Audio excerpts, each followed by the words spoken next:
Okay, we're recording. So, do you want to introduce yourself, please? My name is Anita Gurumurthy, and I work with an NGO called IT for Change. This is an organization that's based out of Bangalore in India, and we more or less deal with the politics of technology and the techno-social paradigm. And you also are doing field work as well, field projects as well. Yes, our strategies are multiple. We do policy research, but we believe in walking the talk. And when you're actually talking to policymakers, it always helps to have the legitimacy of working with communities, which is why we started our field center, and it's called the Center for Community Informatics and Development. Yes. Okay, so what I'd like to talk with you about is community informatics as a development strategy, and perhaps you can talk about what you're doing with your project and how you see what you're doing in the context of development strategy. Okay. Would you like me to focus on the field work per se? Uh, a bit of both, I think. I'm more Okay. interested in the strategic side of it. That is, how you see the kind of community informatics as an approach to development and the context of Yeah. the development strategy. Okay. I think this question becomes extremely important, not just because we need the intellectual clarity as an organization of what we are doing, but also to develop the vocabulary to articulate to fellow developmental lists or developmental colleagues in the field of why we are doing more or less what they are attempting to do, not just to alleviate poverty or to work with groups, to give them choices, but to actually bring in the context of structural analysis and social justice. So, if you were to ask me in a nutshell what it is that we do in relation to community informatics and development, it is to bring in a certain systemic perspective into development, which is contemporary and which uses the idea of the social embedding of technology so that whatever you do, whether it's an analysis of trade and employment or an analysis of the environment or of poverty, you cannot but take into account the way technology enmeshes into communities. With this intent, we work in the broad areas of national governance, global governance of technology and the regimes of technology, education and open educational resources with a twist. Maybe I can tell you a bit about it later. Feminist visions, and of course, equity and social justice. So, this is the broad area of our work. And how do you understand the role of communities and in the context of say, creating social justice or achieving social justice and ICTs? Yeah. Yes, I think for us, the way we see the difference between a community informatics approach and a mainstream ICTD approach is that for us, the former allows us a more grounded, ethical, traditional approach to development, which understands power and communities as extremely contested terrain. The way mainstream ICTD has approached the issue of technology and community organizing is to do this kind of fly-by-night operations, descend on communities, usually be gadget-centric, promote research which is supported by big corporates, all of which, of course, have some benefits, but the benefits are, in my opinion, they carry a lot of hidden costs. Here, community informatics allows us to go beyond even rather radical capabilities approach because it says, can we, it asks the question, can we get beyond a libertarian individual approach to technology to understand it as a social paradigm that rearticulates local politics. And therefore, it's a kind of an unpacking of the way social structures and processes respond, and the way in which then the marginalized can make claims to technology to redefine their status.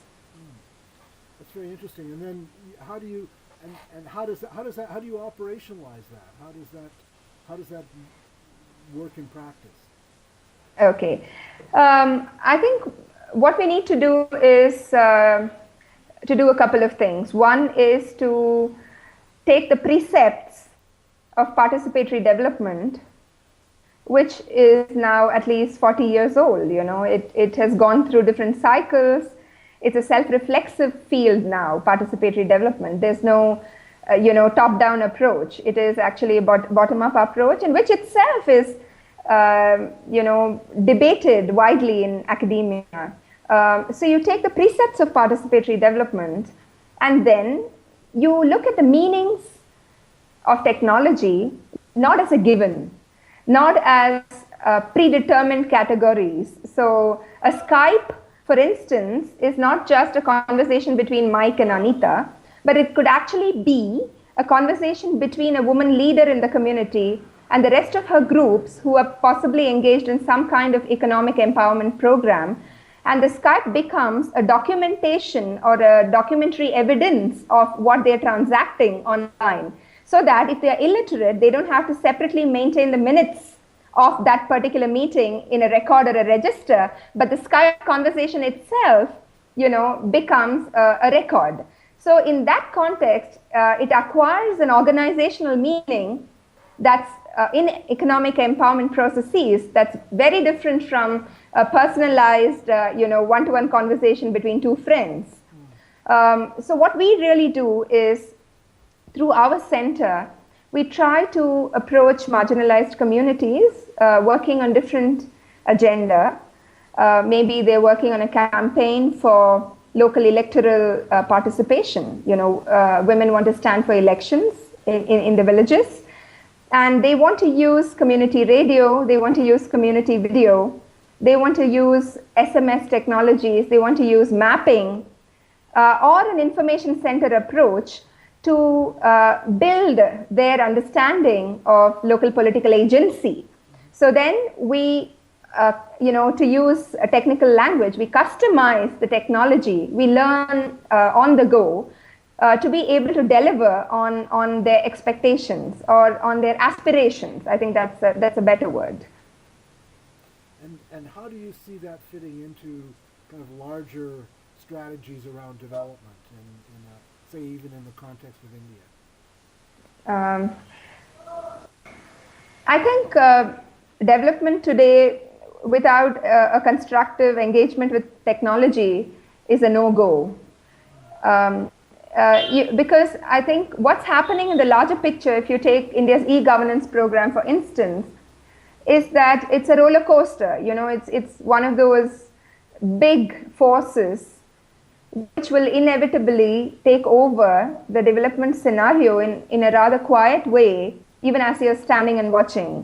And the kind of assumptions built into these programs, for instance, I can give you an example.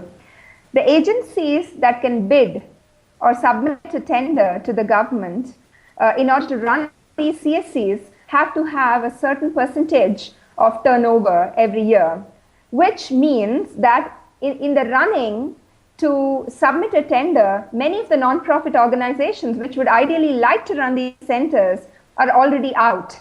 And similarly, most recently there was in April of 2012, the Ministry of Telecom increased 5-fold the annual license fee you have to pay to run a community radio station.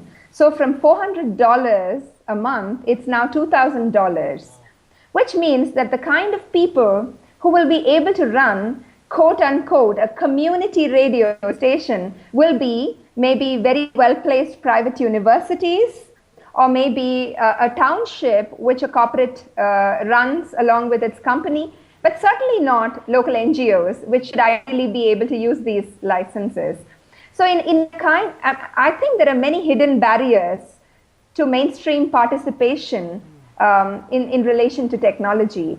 And unless I think development agencies can understand this, there will be this kind of overwhelming force of the mainstream model, which is neoliberal and which believes in a certain privatization-based approach that will overrun all the struggles and the gains that have been made in policy and in law for a more inclusive social justice based approach to development. That is why I think a community informatics based approach is really timely and important.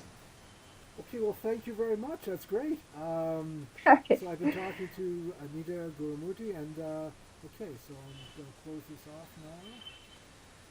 Thank you. Thank you. Okay, I'm just going to close the Tintin off.